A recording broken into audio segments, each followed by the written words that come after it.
सभी को राम राम। आज की जो वीडियो है भाई वो रेडियोग्राफर अल्ट्रासाउंड टेक्नीशियन के बारे में होगी, जो भर्ती री एडवर्टाइज हुई थी। काफ़ी समय से इस पर चल रहा है विवाद। और देखो, एक मेरा मानना है 6 महीने से 1 साल किसी भी भर्ती के लिए बहुत पर्याप्त समय होता है। और 3-3, 4-4 साल, 10-10 साल भर्ती लटकी रहे हैं, ये एक सिस्टम का फेलियर है। फेलियर माना जा इसका, बिल्कुल फेलियर है। इसको किसी भी तरह से जस्टिफाई नहीं किया जा सकता। अब इस भर्ती की बात कर लेते हैं, मोटी मोटी ही जो भी हैं। वैसे तो इस पर कई डिटेल वीडियो बनाई, क्योंकि इसमें भी लफड़े कई चल रहे हैं और हैं भी, बड़े मैटर हो रहा है। तो इसकी कैटेगरी नंबर 6 है, 2019 की भर्ती है। ये 197 post of radiographer ultrasound technician री एडवर्टाइज लिख रखा है। ब्रेकअप पोस्ट जनरल की 83 होगी, SC 42, BCA 32 और BCB 31, EW 19, टोटल 197। यहाँ तो ठीक है भाई, ये पेश केला गया। ACPL 6 में पड़ गए, 17 से 42 एज होगी। इसेंशियल क्वालिफिकेशन इसमें है, क्वालिफिकेशन का रोड़ा वो है जैसे आर्ट एंड क्राफ्ट में है, अभी उसके समकक्ष है नहीं है वो है। तो यह वीडियो इसलिए भी सबके लिए महत्वपूर्ण है। इसेंशियल क्वालिफिकेशन के बोली मैट्रिक विद साइंस, वो तो देखो 10वीं तक तो साइंस हो है सब दौरा। फिजिक्स केमिस्ट्री ने चलो ऑब्लिक में लिख दिया, पर साइंस में तीनों पार्ट आ जाते हैं 9वीं 10वीं तक। अच्छा, फिर अगर दूसरी है रेडियोग्राफर्स डिप्लोमा। यहाँ पे एक बात नोट करियो, डिप्लोमा, रेडियोग्राफर का diploma from medical college Rohtak. Medical college Rohtak जो अपना PGI है, उससे रेडियोग्राफर का डिप्लोमा मांगा गया। और एनी अदर इंस्टीट्यूशन, और कोई और अदर इंस्टीट्यूशन इसके लेवल से का, हालांकि इसमें यूज़ नहीं किया वो वर्ड है, इक्विवेलेंट वर्ड यूज़ नहीं किया, लेकिन एनी अदर इंस्टीट्यूशन तो हम ये मानेंगे भी इसके बराबर से का हो को। एनी अदर में तो वैसे तो बहुत कुछ भी हो सके है, क्योंकि इक्विवेलेंट इसमें यूज़ नहीं कर रखा। अच्छा, Hindi Sanskrit as one of the subject in matriculation और हायर, ये तो बात होगी इसकी भाई क्वालिफिकेशन की। अब इसके विवाद की बात करते हैं, इसमें विवाद हो रहे हैं, कोर्ट केस हो रहे हैं, उनके बारे में बात करते हैं। कुछ दिन पहले इसके बारे में पेपर में भी आया था।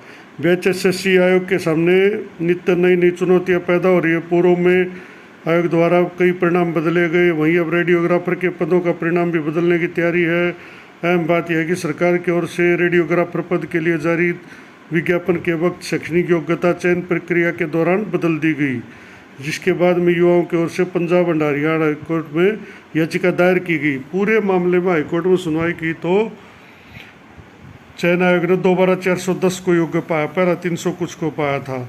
सारा जो मामला है, शैक्षणिक योग्यता जो बताई थी शुरू में, वो चयन प्रक्रिया के बीच में बदलने के कारण समस्या खड़ी होगी, जिसके कारण कई उम्मीदवारों का चयन नहीं हुआ और वे कोर्ट में पहुंचे। अभ्यर्थियों ने पहला HSSC को और लगाई को एप्लीकेशन वगैरह दी, फिर हाईकोर्ट में गई। हाईकोर्ट ने भी दोबारा जांच की, आदेश दिए और उसमें 410 योग्य पाए, संख्या बढ़ गई। जिस वक्त यह परिणाम घोषित किया उस वक्त 326 थी। इससे ज़्यादा आगे उसमें 84 अतिरिक्त योग्य पाए गए। हाईकोर्ट में याचिका दायर करने वाले कुछ उम्मीदवारों ने याचिका में बताया गया कि रेडियोग्राफर के 1907 तो नहीं थे भाई, ये तो मेरे ख्याल में स्प्रिंट है।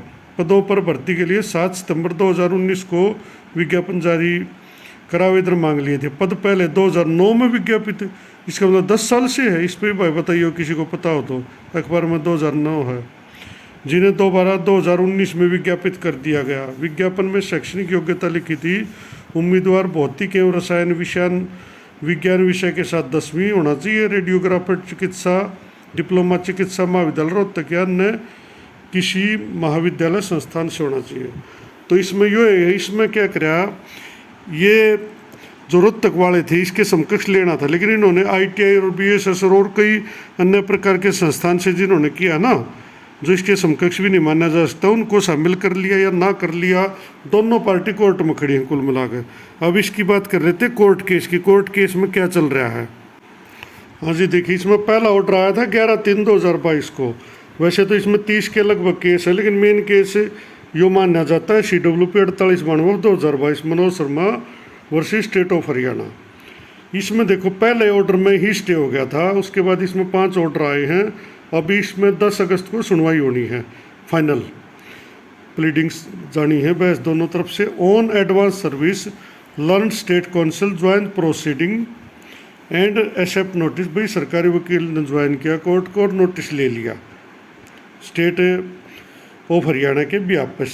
She seeks time to get instruction, उन्होंने टाइम मांग लिया स्पेशली को paragraph 11 of the writ petition. It is averred there that one and petitioner का जो कैंडिडेचर था वो एक्सेप्ट किया गया after the initial round of scrutiny के पहले राउंड के बाद। After everything was found in order to cure the credential submitted by them and pursuant there to they successfully participated in written examination. वो उनका डॉक्यूमेंट स्क्रूटनी भी होगी, return में भी चले गए successfully.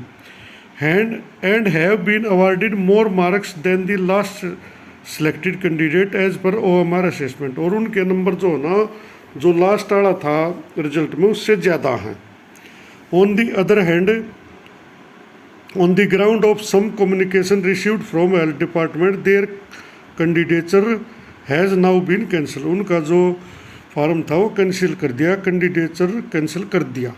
After declaration of the final result of the written examination copy of so called communication despite being asked has not been provided to the petitioner. Petitioner को copy भी नहीं मिली है। और क्या कारण रहा, मतलब इनके मुद्दे थे इसमें, कुछ एक डिस्टेंस का भी था कुछ केस सा, वो भी आगे आगे मैं इस पर डिटेल में बात करूँगा। और notice regarding stay as well, और इस पर स्टे दे दिया उस दिन ज्वाइनिंग पे, एक इससे आगे इस प्रोसीजर को रोक दो क्योंकि इनको भी सबके मुद्दे कोर्ट ने रोक दिया 11/3 को, और इसकी डेट दे दी अगली 14/3 को। अब उस 14/3 की भी देखते हैं हम क्या होता है। जो इससे अगली डेट आती है भाई, ये आ गया इससे अगली, ये देखो 14 को इसमें डेट मिलेगी 22/3। भाई उसने counsel seek short accommodation as the matter is under, भाई उन्होंने टाइम मांग लिया, एक्टिव अंडर कंसिडरेशन है ये डिपार्टमेंट के। इन द मीन वाइल वो कह दिया कोर्ट ने भाई इसके इस दौरान इस पर कोई भी अपॉइंटमेंट ना की जाए, खम खा के केस होंगे। ये ऑर्डर कर दिया 14 ने और डेट दे दी 22। अब इससे 22 ने देख लेते हैं भाई इसमें क्या होया। मैं क्योंकि शुरू से चल रहा हूँ ताकि सबकी समझ में पूरी बात आ जाए। ये ऑर्डर आ गया भाई 22 का। इसमें देखो learn state council submit that the commission is taking appropriate steps to conduct rescrutiny. इसमें इन्होंने कह दिया भाई जो कमीशन है वो रीस्क्रूटनी करने जा रहा है for all the candidate across board, जितने बोर्ड में आओगे सब कैंडिडेट की रीस्क्रूटनी करने जा रहा है। जो इनका भी जो भी मुद्दा था, जो कोर्ट केस थे और केस थे, including the petitioner, in petitioner की भी जो भी थे, और 4 हफ्ते का टाइम मान लिया। सी 6 4 वीक्स टाइम टू अवेट, 4 हफ्ते बाद बताओगे इसमें क्या है। इसलिए ये केस चला गया 22 मार्च से 28/4 पे। और वो appointment shall be kept on hold, appointment stay अब भी चल रहा है, स्टे नहीं हटा है, स्टे अब भी चल रहा है। ये इसका चौथा ऑर्डर था, अब इसमें 5वां ऑर्डर आ गया भाई। इसमें कुछ खास कार्रवाई नहीं हो पाई, कुछ CM और कुछ CWP और लग गई, ये CM अलाउड कर दी थी इसमें, और मेन केस के साथ जोड़ते चले गए। इसमें कोई खास ऑर्डर सा आया नहीं, रजिस्ट्री को कर दिया भाई सबको जोड़ दो, नोटिस ले लिया गया इनमें adjourn to 31/5 for completion of pleadings. और जो भी ये बहस वगैरह होनी है, केस की प्लीडिंग्स होनी है, इनके लिए 31/5 इसमें डेट दे दी भाई। यहाँ भी हो गया, अब 31/5 पे आ जाते हैं। 31/5 में ये, हाँ ये ऑर्डर आ गया 31/5 का। इसमें एक और CM लग गई भाई, ये 85 या भी मेन केस के साथ जोड़ दी, क्योंकि ये भी इसमें लगभग 30-35 केस हैं, कुछ CM भी हैं। अब इसमें ऑर्डर क्या किया, post it on 10/8 for completion of pleadings. अभी तक तो सारा मामला चल ही रहा है भाई, इसमें फाइनल बहस पे ही होगा केस। उसके बाद इसमें कोई भी जो ना ऑर्डर होगा 10/8 को इस पर बहस होनी है। इसकी मामला सारा क्वालिफिकेशन का है, क्वालिफिकेशन पर मैं वीडियो अलग से बनाऊंगा। अभी मैंने सिर्फ एडवर्टाइजमेंट और जो आजकल चल रहा है और जो कोर्ट केसेज हैं उन पर बात की है। आपके पास इस केस से संबंधित कोई डॉक्यूमेंट हो या कोई बात कहना चाहते हो तो आप कमेंट में कह सकते हो, ताकि सबको बात का पता चले और उसमें जो भी मॉडिफिकेशन है वो हो सके। बाकी कोर्ट केस पेंडिंग है भाई, 10/8 को इसकी सुनवाई है। अगर मेरी बात पसंद आई हो तो वीडियो को लाइक करें और चैनल को सब्सक्राइब जरूर करो ताकि आने वाली वीडियो का नोटिफिकेशन आपको समय पर मिल सके। धन्यवाद।